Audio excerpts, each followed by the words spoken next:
네, 오늘 또 김규나 작가님께서 멀리 서울에서 내려오셨는데요. 부산에서부터 좀 이런 주제들을 가지고 대구 찍고 대전 찍고 다시 좀 올라가면 좋겠다. 좀 이런 좀 정의의 목소리가 좀 지지하고 좀 이렇게 격려하는 그런 목소리들도 있습니다라고 하는 어떤 그런 좀 힘을 풀어주고 싶어서 저희 자유예술 대표님께서 얘기를 꺼내셨고, 거기에 또 우리 조현일 선생님께서 또 이렇게 좋은 자리를 이렇게 이끌어 주셨던 것 같아요. 오늘 우리 김규나 작가님 모시고 또 책에 대한 이야기, 또 문학에 대한 이야기 들을 텐데, 먼저 대한민국 시계는 거꾸로 간다 라는 책을 중심으로 북코선트 진행할 때 작가님 앞으로 나와주시고 우리 큰 박수로 격려하고 맞이하도록 하겠습니다. 네. 쓰시고 혹시 PPT 쓰실 거면 네. 요거 쓰시면 되겠습니다. 네, 반갑습니다.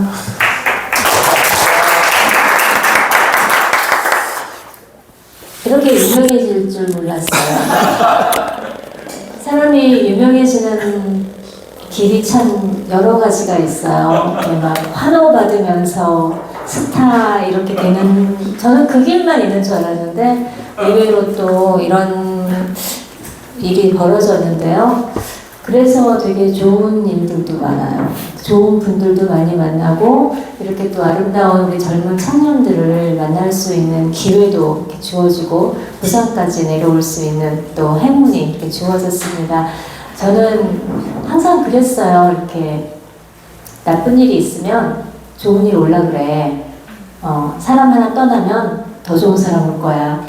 그 믿음이 맞는 것 같아요. 이번에도 저는 욕 많이 먹었지만, 네, 사랑도 그만큼 많이 받고 있습니다. 그래서 감사하고 행복하고 이 기회에 더 좋은 만남과 어떤 우리 생산적인 일들을 발전적으로 이어갈 수 있는 그런 기회로 만들어 가려고 애를 쓰고 있습니다. 그리고 또 이렇게 좋은 자리 마련해 주시는 우리 선생님들 계셔서 감사합니다.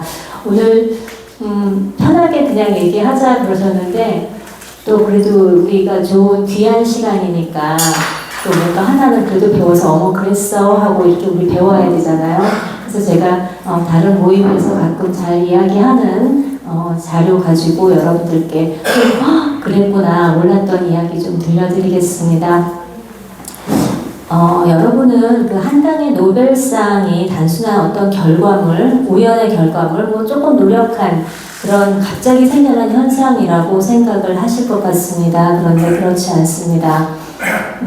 노벨 문학상 수상 후에 벌어진 저에 대한 어떤 마녀 사냥을 시작으로 해서 그 한강 문학, 그 성역화라고 그러죠. 그 오랜 또 5.18이나 뭐 4.3 이런 사건들에 대한 그 성역화는 오랜 노력과 작업의 결과물입니다. 지금부터 그 원인과 과정을 간단히 살펴보도록 하겠습니다. 여러분 조지 오웰이라고 아시죠? 동물농장이나 네, 그 소설을 쓴 사람인 작가인데요. 이 사람은 이 작가가 나는 왜 쓰는가라는 책에서 그 작가가 글을 쓰는 이유에 대해서 몇 가지 이야기를 했습니다. 조지 오웰은 생계를 목적으로 하는 경우를 제외하고는 글을 쓰는 동기를 4가지로 나눴는데요. 그 마지막 하나가 그 어떤 세상을 큰 주제를 형성하고 있는 동기가 세상을 특정 방향으로 밀고 가려는 의도로 다른 사람의 생각을 바꾸려는 정치적 목적이 아주 크다고 말하고 있습니다. 자, 우리나라로 돌아가 보겠습니다. 한국 문학, 한국 문단의 이념적 뿌리라고 보면요. 그 멀게는 마르크스주의고요. 요즘에는 그 네오막시즘이라고 해갖고 정치적 PC라고 아시죠? 그건 좀 나중에 얘기할 기회가 있겠고요. 그 다음에 또 아주 가까이에는 그 김일성 주체사상, 뭐 북한 추종, 종북, 친북 이런 생각이라고 말할 수 있겠습니다. 북한에 대한 호의를 갖지 않은 작가가 없습니다. 그리고 대한민국을 일으킨 이승만 대통령, 우리 산업화를 일으킨 박정희 대통령에 대한 적의를 품지 않은 작가도 없습니다. 네. 좀 놀라셔야 돼요, 이런 부분에서는. 네. 저기서 문단 작가 모임에 나갔을 때 그냥 술 안주가 그냥 박근혜였어요. 제가 처음 나갔을 때 그냥 욕설 날라다니고, 그리고 이승만 박정희 너무 껌이고, 네. 정말 내가 이런 자리에 나와야 되나, 이런 생각들도 좀 많이 했습니다. 자, 다음에 볼까요? 자, 앞에서 말씀드린 대로 지금 사르트르가 나와 있죠? 네, 우리 한국 문단을 움직이는 이념적 뿌리는 이제 마르크스 공산주의, 가깝게는 3대 독재 세습하는 북한인데요. 어떤 실천적 뿌리라고 할까요? 그것은 사르트르의 참여문학 정신입니다. 여러분 사르트르 들어보셨죠? 네, 왠지 뭔가 좀 멋있죠? 사르트르 하면 뭔가 좀, 뭔가 지적이고, 그렇죠? 근데 이 사람이요, 이 사람의 사상적 스승으로 알려진 철학자가 바로 모리스 메를로퐁티인데, 이 사람은 마르크스 추종자입니다. 그래서 진보적 폭력, 즉 미래 건설을 위해서 필요한 폭력은 용인해야 한다고, 폭력을 용인하는 진보를 지지하는 철학자였습니다. 사르트르는 이것을 더 앞서서, 그러니까 더 발전시킨 철학자라고 할 수 있겠는데요. 문학이란 사회의 변혁을 가져오는데 이바지해야 한다라는 참여 문학을 주창하게 됩니다. 사르트르의 참여 문학, 이것이 바로 한국 문단의 작가와 실천 문학입니다. 그동안 우리 사회에서 벌어진 모든 폭력 시위의 근간이 됩니다. 여러분, 또 하나 놀라운 게 있는데요. 사르트르는 6.25 전쟁 있죠. 6.25 전쟁은 미국의 사주를 받은 남한의 도발에 속아서 북한이 일으킨 전쟁이다, 이렇게 말을 하고 있어요. 그러니까는 북한이 그냥 남친 야욕에 의해서 외로운 게 아니라 우리가 잘못했다는 거죠, 남한이. 그래서 우리나라 문단은 이 생각을 아주 고스란히 받아들이고 있습니다. 네, 한국 문단을 실질적으로 장악하고 있는 사람은 바로 백낙청입니다. 지금 창비라고 부르는데 창작과 비평이라는 곳에서 옛날엔 창작과 비평이었어요. 지금은 창비인데 아마 책이 여러분들이 창비로 나오는 책들도 많이 읽으셨을 거예요. 창비의 실소유주가 백낙청이고요. 좌파 원탁회의의 수두 두뇌라고 알려져 있습니다.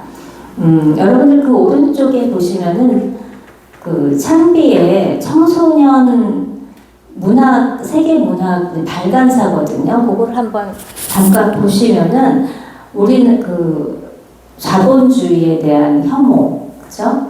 네. 그리고 도대체 이 세계는 잘못되어 있다라는 것을 근간을 두고 있습니다. 그래서 이런 것을 근간으로 해가지고 창비에서 나오는 세계 문학사라든가 무슨 모든 문학의 뒤에 붙어있는 해설 같은 걸 보면은 굉장히 좌파적인 세계관으로 해석이 되어 있는 것을 볼 수 있습니다. 제가 여러분께 정말 꼭 해드리고 싶은 이야기가 이제 오늘 이 5페이지인데요. 여러분들 문학이 그냥 소설 읽고 나면 그만이지 하겠는데요. 소설은 여러분들 그렇지 않습니다. 철학이나 어떤 경제나 이런 책들은 여러분의 어떤 지식이 되고 인생에 도움이 돼요. 확실히, 그렇죠? 소설은 제가 어디 가서 얘기하면은 이제 그동안 그런 얘기를 많이 들었어요. 아니 세상에 지금 나라가 뒤집어지게 생겼는데 무슨 소설이야 이랬거든요. 소설은요, 여러분의 피가 되고 살이 됩니다. 그리고 여러분의 정서가 돼요. 여러분이 세상을 바라보는 눈이 돼요. 은연중에 그것이 몸에 배버려요. 그래서 소설이 무서운 거예요. 자, 여러분들 1960년에 최인훈의 광장이 나옵니다. 혹시 들어보셨거나 읽어보셨는지 모르겠어요. 굉장히 유명한 소설입니다. 근데 이 소설, 이제 그 전에 소설은 일단 좀 제외하기로 하고 1960년에 나온 이 소설이요, 극단적으로 말하자면 북한에도 문제가 있긴 있어. 그런데 남한이 더 나쁘잖아. 나는 남한에 동조하느니 차라리 바다에 빠져 죽을래. 하고 남북 문제, 분단 문제를 본격적으로 왜곡한 최초의 소설이라고 저는 판단을 했어요. 예, 혹시 읽어보신 분 알겠지만 그 주인공 명준이 마지막에 남북으로도 못 가고 북으로도 못 가고 중간에 바다에 빠져 죽거든요. 거기에서 이제 남한도 북한만큼 나쁘다는 거예요. 그래서 어디로도 가지 않겠다라고 결론을 내버려요. 여기에서 사람들은 그냥 얘 고뇌를 그냥 이해하는데 그 이해가 바로 그거예요. 북한보다 남한이 더 나쁘잖아. 그래서 이렇게 혼란을 일으킨 소설이 바로 최인훈의 광장입니다. 근데 최인훈 작가는 2018년에 이제 사망을 했는데요. 이때 그 피청구인 대통령 박근혜를 파면한다는 헌재의 판결문이 우리 현대사 최고의 명문장이라고 말을 했습니다. 어떤 분인지 아시겠죠? 자, 그 다음에 이제 두 번째 1978년 조세희의 난쟁이가 쏘아 올린 작은 곰이 있습니다. 들어보셨죠? 굉장히 좋은 책이라고 알고 계실 것 같고 아마 이거는 아마 교과서에서도 아마 수업 시간에도 배우셨을 것 같아요. 자, 이 소설은요 산업화, 박정희 시대의 산업화, 자본주의는 악마야, 악이야라고 문학적으로 규정하는데 성공한 소설입니다. 네, 이 소설을 읽고 나면은 산업화 뒤안길에서 버려진 가난하고 병들고, 그죠? 네, 고생하는 그 사람들의 편을 들 수밖에 없게 돼요. 산업화가 무슨 소용이야가 되죠. 자, 그 다음에 여러분들 너무너무 잘 아시는 조정의 태백산맥이 1986년에 나옵니다. 자, 박정희 대통령 서거와 12.12, 그 다음에 5.18을 겪으면서 우리 사회는 독재 정권 프레임을 이제 넘어서 민주화 투쟁이라는 소용돌이 속으로 빠져듭니다. 그 가운데 태백산맥은 잘 들으세요. 반공사상으로 무장되어 있던 대한민국의 사고체계를 완전히 무너뜨립니다. 어떻게 무너뜨렸을까요? 공산당은 나빠, 반공사상이죠. 네. 공산당은 나빠해서 전쟁이 나쁜 거야 로 바뀝니다. 그래서 공산주의가 나쁜 게 아니라 형제끼리 싸워야 하는 전쟁이 슬픈 거야 라고 느끼게끔 만들어요. 그렇게 우리의 사고의 방향을 바꿔놓습니다. 자, 그래도 중요한 것이 뭐죠? 이제 같은 민족 한 핏줄이라는 주장으로 친북 정서, 반미 감정, 네, 둘을 나눠놓은 게 누구라는 거야? 미국이라는 거죠. 네. 반미 감정을 보편화시키면서 자, 반공사상을 아주 낡고 부끄러운 것으로 폐기처분시키는데 성공한 소설이 바로 이 태백산맥입니다. 이후 작가는 아리랑으로 이제 반일 감정을 그 다음에 한강으로 대한민국 자체를 부정하는 것이 지성인의 상식이라는 틀을 탄탄히 구축해 놓습니다. 1990년대 한국 소설은요, 이제 과거는 무자비한 독재 시대였다. 그리고 현재는 민주화라는 사회적 공감대를 형성하고 대한민국을 집요하게 부정하고 끌어내리는 문학들이 이제 유행을 합니다. 이때 은희경, 전경림, 공지영 이런 여성 작가들이 쏟아져 나오면서 가부장, 그다음에 전통 가정 파괴, 그다음에 페미니즘이 이제 본격 태동하게 됩니다. 그리고 2000년대 이후에 이제 2000년이 되면서 좌파가 점령한 한국 문단은 본격적으로 이제 커밍 아웃을 하게 됩니다. 여러분들 아까 말한 그 네오막시즘 중에서 이제 정치적 PC라고 말하는 것들, 뭐죠?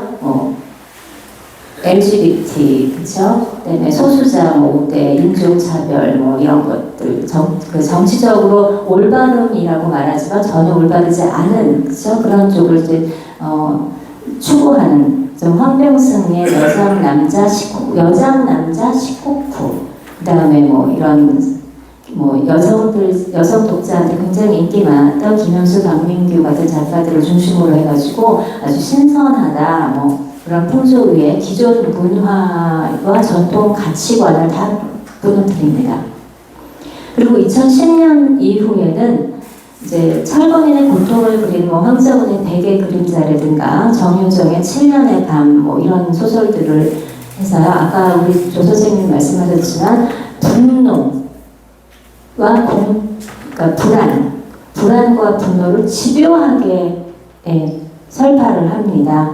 그래서 너 무섭지, 너 화나지, 너 그렇게 만든 게 바로 자본주의야, 독재 보수 정권이야, 박근혜 때문이야, 박정희 때문이야, 이승만이야, 이렇게 너 분노해.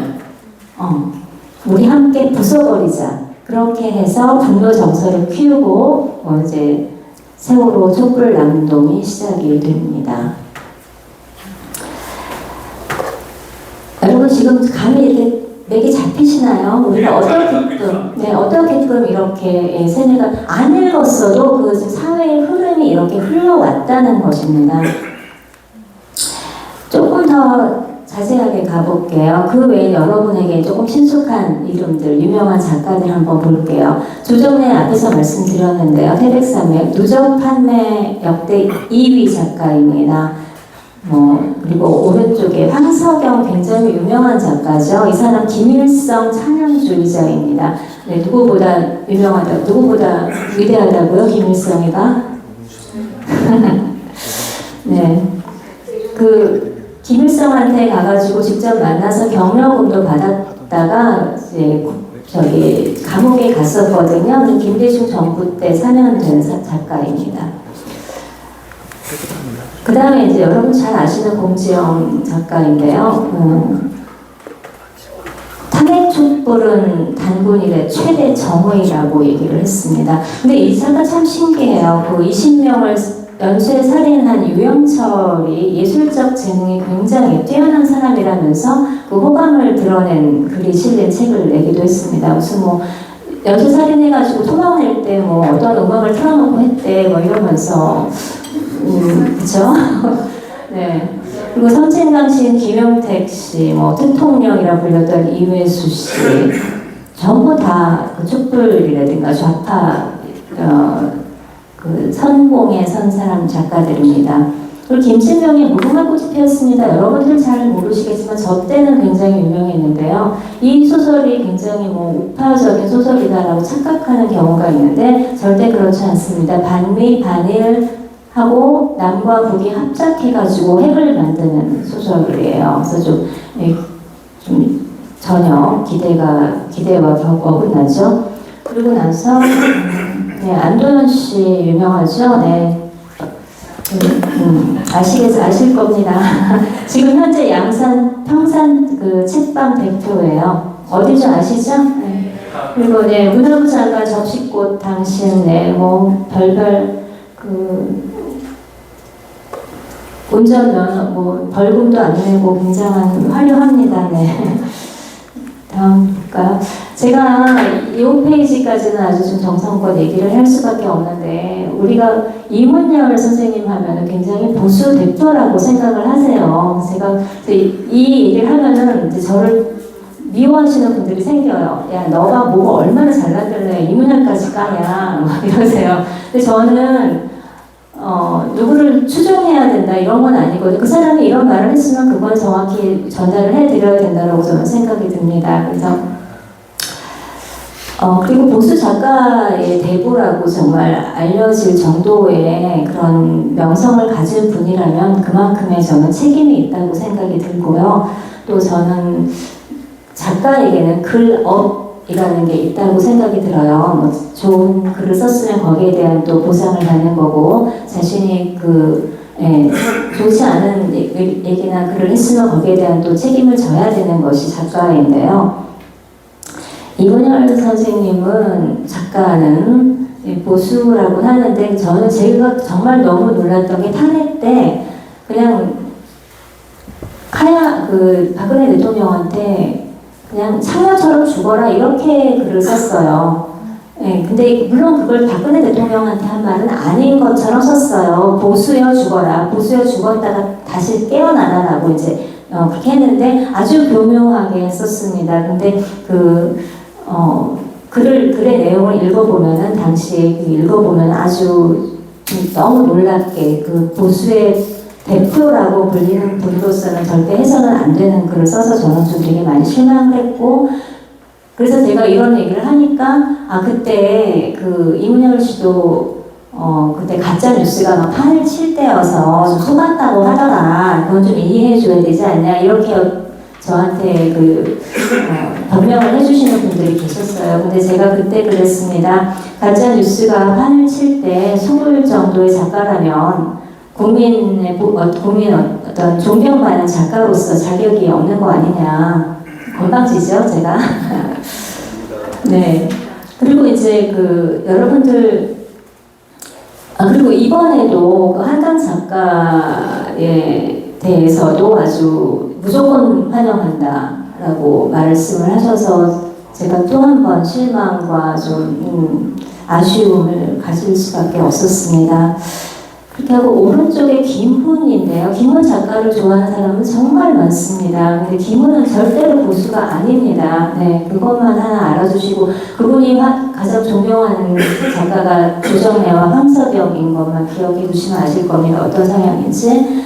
그리고 밑에 이제 복골 작가가 있는데 이분도 역시 마찬가지로 제일 먼저 하야하라고 탄핵 때 얘기를 했던 작가고요. 그 다음에 이번 한강 노벨상 수상에 대해서도 5.18 4.3 작가는 쓸 수 있다. 보수 좌우 구분 없이 포용해줘야 한다. 이렇게 말씀하셨고 우리나라가 선진국 대열에 들어간 증거다. 이런 식으로 말씀하셔서 좀 실망스러웠습니다. 저는 이렇게 그때 탄핵 때도 그렇고 지금 이번 노벨 문학상 때도 그렇고 이 두 분이 적어도 두 분이 제대로 말씀을 해주셨다면 우리 젊은이들이나 독자들께서 생각하는데 조금 더 깨어있는 깨일 수 있는 그런 기회가 되지 않았을까 좀 많이 아쉽습니다. 이제 오늘 여러분들께서 가장 궁금해하시는 사람일 텐데요. 여러분 그 진보 저쪽은요 종북 좌파 점령하고 있는 그 분단은 꾸준히 스타를 키웁니다. 네, 가장 큰 힘을 가진 출판사는 아까 말씀드렸듯이 창비인데요. 창비가 손을 대면 얼마나 큰 영향력을 가진 작가로 클 수 있는지 또 그 결과 얼마나 충실한 스피커가 될 수 있는지 여러분들께서 신경숙이나 한강 작가를 보시면 알 수 있습니다. 먼저 한강 작가가 나오기 전에 여러분들이 아셔야 할 작가가 신경숙입니다. 혹시 신경숙 작가 아시나요? 엄마를 부탁해. 네. 이 작품으로 2011년도에 맨 아시아상을 수상을 했습니다. 맨 아시아상은 맨 부커상 같은 재단에서 이제 아시아 작가를 위한 상을 주는 건데요. 이때 100만 부 이상 팔렸습니다. 근데 이제 그래서 이분도 이제 전라도 정읍 출신이신데, 그래서 이제 이 조선일보에도 기고하고 굉장히 스피커로서 역할을 많이 했어요. 그런데 아쉽게도 저쪽에서 보면 아쉽게도 표절 작가, 그래서 제 별명이 신경숙이니까 신도리코였어요. 얼마나 아시겠죠? 네. 그래서 이 좌파 문단의 최고봉인 백낙청 씨가 나서서 진화 작업에 나섰는데도 결국 그 불을 끄지 못했습니다. 그러고 나서 키운 것이 바로 한강입니다. 한강은 광주의 딸이지요. 네, 그래서 2016년에 이제 맨부커상을 받고, 맨부커상을 받은 거 아니에요. 맨부커 인터내셔널 상입니다. 맨부커 본상 다른 사람이 받았어요. 근데 우리나라 언론에서는 맨부커 본상을 받은 것처럼 이렇게 막 보도를 했는데 번역상이에요. 인터내셔널 상은요. 네, 그래서 근데 여러분 저는 지금 조선일보에 칼럼을 쓰고 있는데 제가 예를 들어서 조선일보 아니고 다른 신문에 기고한다고 해서 신문 막 실어주지 않거든요. 근데 이 작가 맨부커상 받자마자 뉴욕타임즈에 기고를 했다 그래요. 네. 그거 막 실어주지 않아요. 그거 다 벌써 다 이렇게 짜여져 있는 거죠. 그때 그 트럼프 대통령 때였는데 미국이 전쟁을 얘기하면 우리는 몸서리를 친다.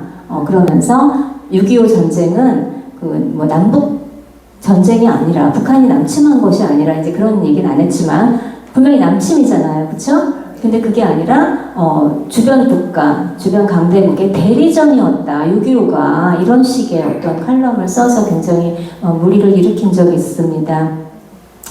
그러니까 여러분들 그게 바로 스피커예요. 예, 어떤 세력의 뜻을 대신해서 근데 누가 대신해야 돼요? 그거를 힘 있는 사람, 그렇죠? 유명한 사람, 다른 독자나 다른 사람들에게 영향력을 끼칠 수 있는 사람이 그런 말을 해야 되겠죠. 예, 그래서 그런 바로 한강이 이제 맨 북커상을 받자마자 바로 그런 일을 했고요.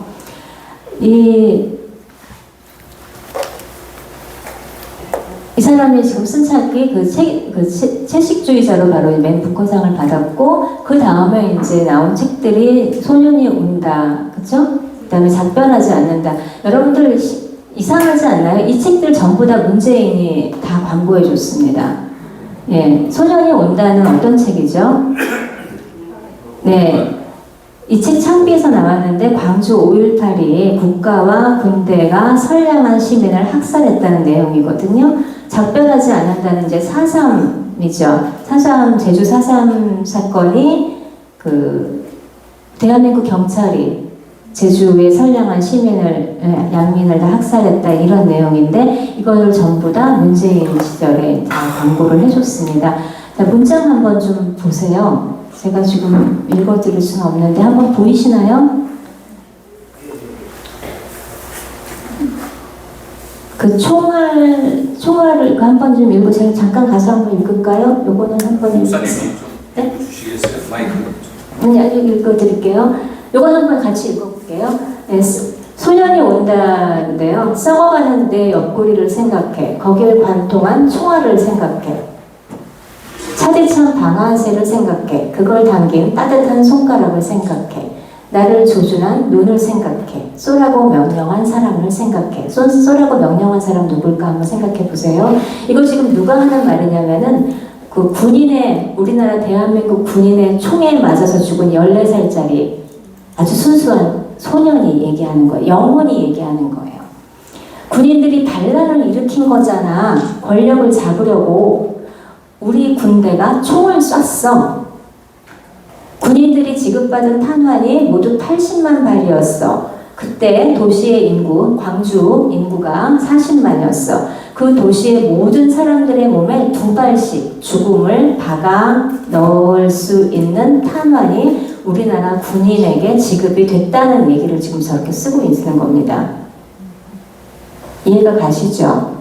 네, 4.3 작별하지 않는다 사건입니다. 총에 맞고 몽둥이에 맞고 칼에 베어 죽은 사람들 말이야. 얼마나 아팠을까?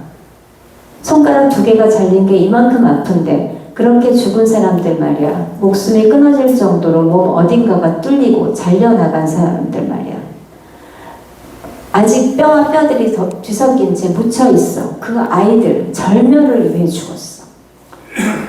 이렇게 끔찍하게 군인이, 경찰이 선량하고 죄 없는 시민들을 죽였다라는 내용을 아주 감각적으로 슬프게 애달게 쓰고 있는 것이 바로 저 두 작품입니다.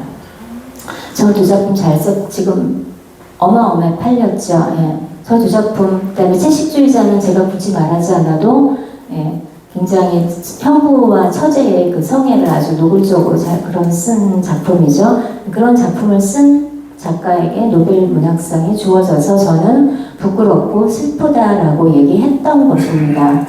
그것이 그냥 뭐 빨간 줄 밑줄까지 정하면서 제 심리 분석까지 했다고 그러더라고요. 감사하게도 저는 네, 그 다음에 이건 좀 뭐 넘어가겠는데 하여튼 문재인이 그 책 광고하면서 책 광고해준 것들인데요. 다 그런 쪽의 그런 성격의 책들입니다. 여러분들 82년생 김지영이죠. 네, 이것도 이제 보시면 알겠지만 우리나라 저기 한번 그 검은 바탕에 써 있는 거 한번 좀 보시겠어요? 2023년 기준인데요. 우리나라 성인 1년 독서량이 몇 권일까요? 몇 권이라고 써 있어요? 3.9권이에요. 얼마 동안 읽는 책이? 1년 동안 읽는 책이. 근데 그 밑에 좀 봐주세요. 미국은 6.6권, 일본은 6.1권이래. 아예 얼마 차이 안 나네? 아니고요. 네, 월 평균입니다. 네. 그러면 1년으로 하면은 어마어마하죠. 네. 이런 나라에서요, 노벨 문학상을 받았다고 오픈런을 한대요. 네, 한강 작가책 산다고 교보문고에 문 열지도 않았는데 뛰어가서 책 산다고 하고 그러죠. 이해가 가십니까? 그 책 읽을 수 있을까요? 아마 2024년 그 독서량은 조금 늘어날 것 같은데 사실 독서량 아니겠죠. 판매량이겠죠. 근데 아마 분명히 끝까지 읽지 못하실 가능성이 더 많겠죠. 네. 왜냐하면 1년에 책 3.9권인데 그 중에 소설책은 몇 권이겠어요? 거의 없을 거예요. 그런 분들 소설을 끝까지 못 읽습니다. 더군다나 저런 책들. 예.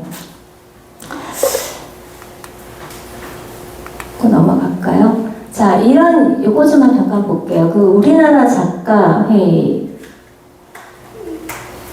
작가 문단이, 한국 문단이 바로 이런 짓들을 합니다. 친일파 몰아내자고 하고서 작가들을 다 몰아내고요. 반대하고 그러면서 그 자리에 앉히고 싶은 게 바로 이제 누구냐면 월북 작가, 민족 작가 이런 사람들입니다. 북한에다가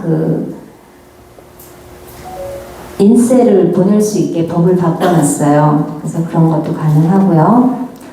그 다음에 제가 최근에 우리 한국 작가회에서 온 그 메일을 한번 열어봤더니 지금도 여전히 저렇게 시체팔이 하고 또 월북 민족 작가 이런 사람들 찬양하고 현 정부 없애자고 저렇게 메일을 보내고 오고 있습니다.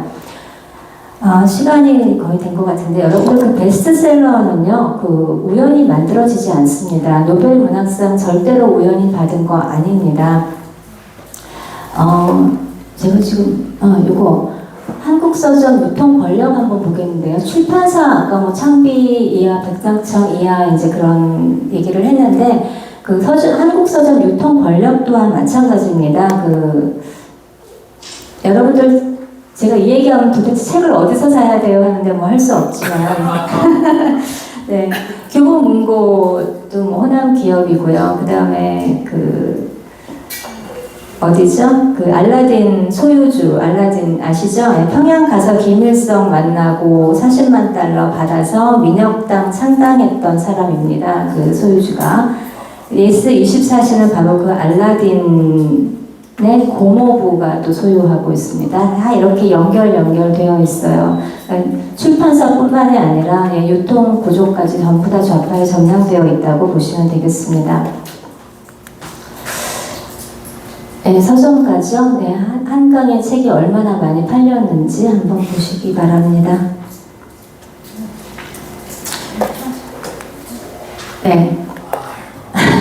제 책들이고요. 그리고 박성경 작가의 86학번 승연이하고 김효수 작가 도림천 연가는 서울대 90년대 학번의 어떤 그런 80년대인가 90년대가 아주 낱낱이 서울대 운동권 학생들의 민낯을 낱낱이 그려준 것이 바로 도림천 연가고요. 86학번 승연이도 80년대 학번에 좌파 아이들, 운동권 아이들의 민낯을 아주 그냥 까발려준 소설입니다. 여러분들 저런 소설 읽으시고요. 제 소설 트러스트미는 이제 개인의 각성에 대한 개인에 천착하는 소설입니다. 그런 책 읽어주시면 좋겠습니다.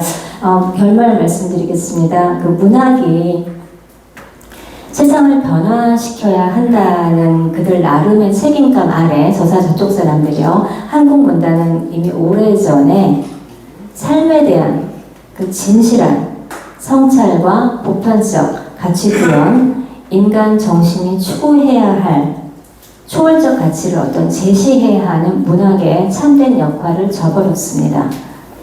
대신 경쟁사회에서 뒤처진 루저들, 사회를 구성하는 주체가 되지 못하고 피해의식에 전 불평분자들, 자유대한민국의 정부 수립을 부정하고 경제 발전의 기적을 독재 정권의 부산물로 폄하하며 북한 대신 일본을 주적으로 남북한 민족 통일은 최대 선으로 그리고 과학의 발전, 자유시장 경제는 현대인을 소외시키는 절대 악으로 규정해 오고 있습니다. 노벨 문학상의 이 난리는 오늘 갑자기 벌어진 현상이 절대 아닙니다. 한국 문단, 한국 문학, 한국 작가들은 이미 너무나 붉게 인형화되어 있습니다. 그러지 않으면 살아남을 수가 없습니다. 저처럼 이미 일찌감치 도태되거나 내쳐졌습니다. 그 결과 여러분 한국 문학, 한국 소설 읽으세요?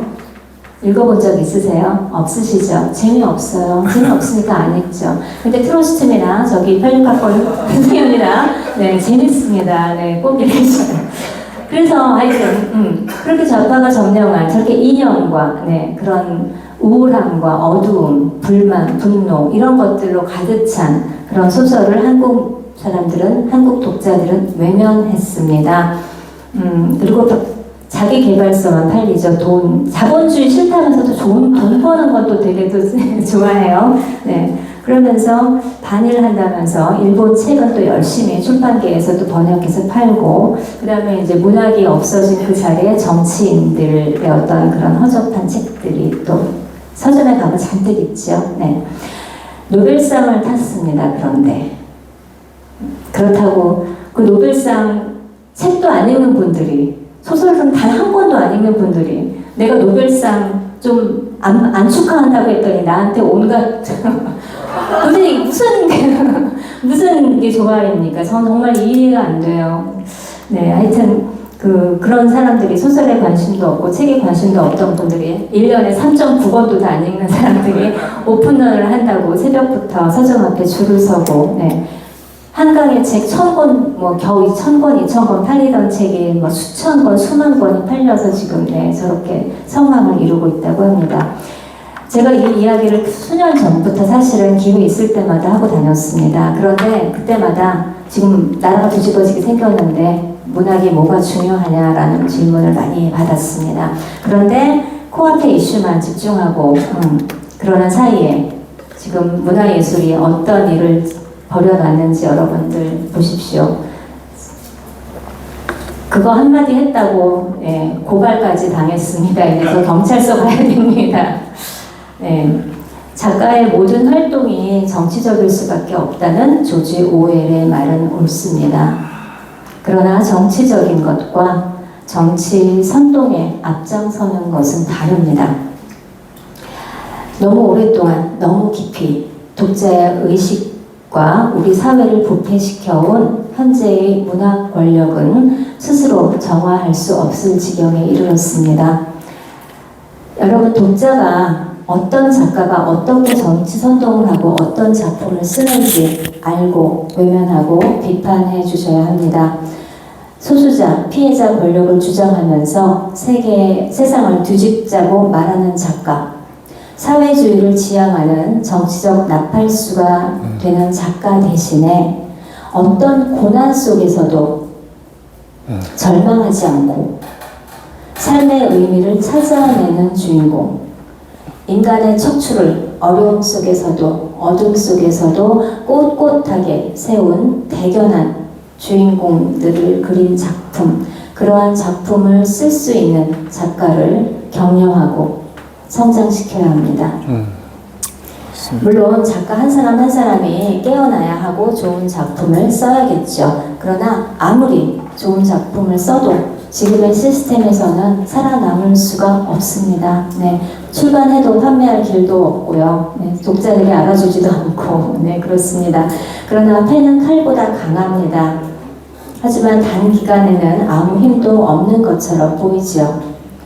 하지만 저들이 문학으로 수십 년 동안 어떻게 세상을 바꿔왔는지, 파괴해 왔는지 여러분들 한번 생각해 보시기 바랍니다. 옳은 소리를 내는 작가가 무릎 꿇고 펜을 놓지 않도록 해주세요.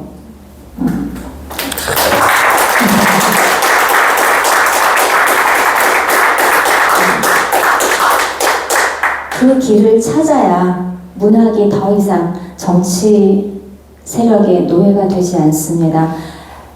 그 길을 만들 때 더 많은 작가가 거짓을 거짓이다, 진실을 진실이다 외칠 수 있는 힘을 얻을 수 있습니다. 그럴 때 사람이 사람 본연의 마음을 되찾고 우리 사회도 바로 설 수 있습니다. 오늘 이 자리가 우리 젊은 청년들과 함께 문학을 바로 세우는 길, 저들이 빼앗은 문학의 영토를 되찾고 우리 사회가 바른 길로 나아갈 수 있는 출발점이 되기를 진심으로 바랍니다. 감사합니다. 감사합니다.